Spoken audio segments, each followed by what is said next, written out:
Annabel, Hotel Paradiso. What can the people at Harlow Playhouse audience expect from Hotel Paradiso?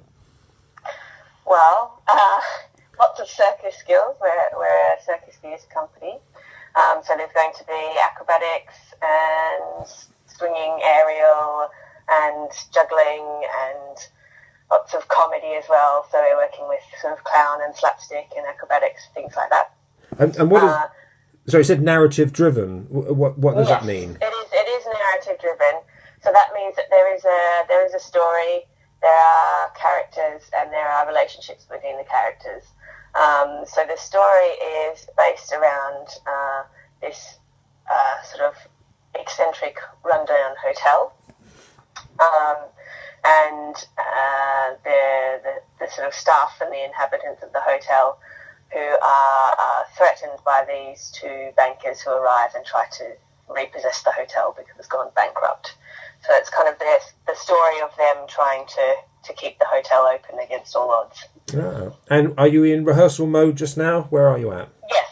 Yes, we're in rehearsals at the moment, sort of working on developing some of the circus skills that are in the show and reworking the acts and sort of reworking some of the characters and building on their stories.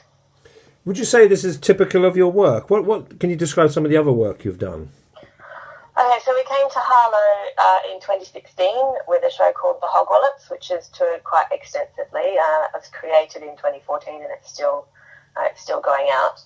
And that's based on, it's about a dysfunctional family, and it's kind of a day in the life of this family. I would say that Hotel Paradiso is made along the same lines in that it includes a lot of sort of high-level circus skills, also a lot of comedy, physical comedy, but also is based very much around the characters and their relationships with each other, and a lot of kind of physical theatre sort of work. I would say Hotel Paradiso, yes, is very much along the same lines, and in fact, for this version of the show, we've actually brought back in the director who worked with us with the Hogwallops. Yeah. So we're kind of getting the team back together, let's say. And you're a performer, so what's your career trajectory, so to speak? Where have you come from? Well, I started circus when I was 12. I grew up in Australia, so I learnt circus there.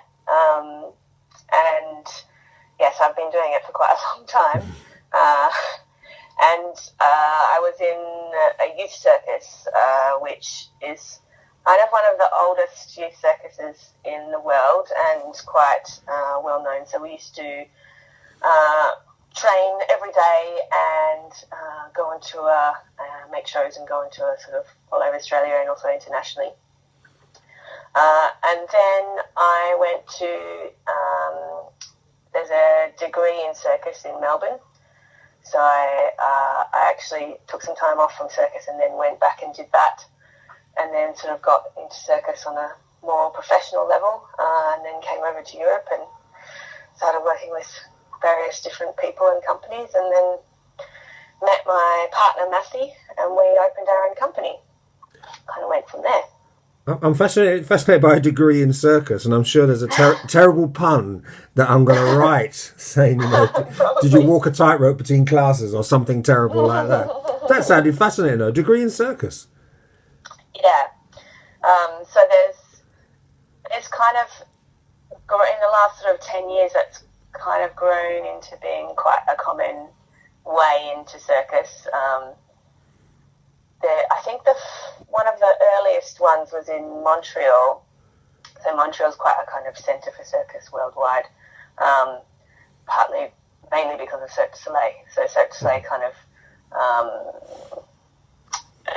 grew the circus scene, let's say, in Canada, and they've got a very well-known circus school there now, and they were one of the first degrees, and then they've kind of sprung up all over the world now. So there's one in London, one in Bristol,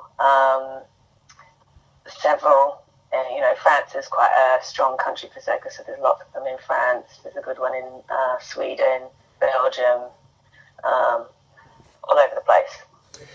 So it's becoming more common, let's say. Yeah. Here we are in 2019. Has circus, people of a certain age just imagine circus as the big tent that pitches up in the middle of a park, a showground, and that's the circus. But is that quite an antiquated view of circus? Has it now, you mentioned Circus Soleil, has it adapted for the 21st century? Very much so, I think, and it's still very much in a phase of change and development and growth. I think it's quite an interesting art form to be working in at the moment because of that, because it's very much in a phase of development.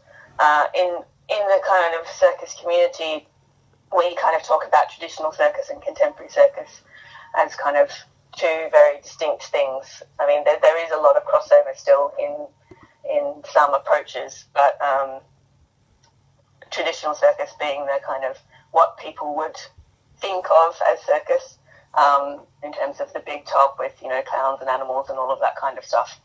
And contemporary circus is actually what grew out of, it actually started in Australia, contemporary circus, with Circus Oz, and it grew out of a political theatre.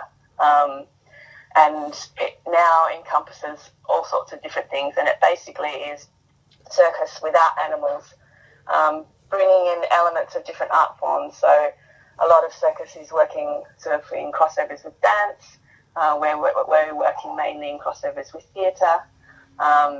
There's also a lot of experimental stuff going on with various visual arts things and music, and so and also putting circus in different contexts. So in theatres, in various different outdoor contexts, there's a lot of crossovers with street arts. We've worked with site specific, as I said, with this show, but also, in basically any kind of context you can think of. Okay, and finally, some shows at the Harlow Player, so who to take along with me, and I've got 3 grandchildren, ages 5, 7, and 10. So is this a show for all ages?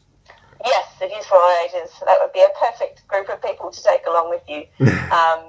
So it's kind of, it's a colourful, fun, spectacular kind of show, but very engaging as well. So we've been working a lot on kind of how we're going to work our audience engagement into the show, but it's something that we did with the Hogwarts, and we're keen to do again, sort of performers going into the audience and interacting in various different ways. But as with the Hogwarts, it's a very similar approach and a very similar sort of target audience, if you say so, making it as open, accessible and fun for everyone as possible.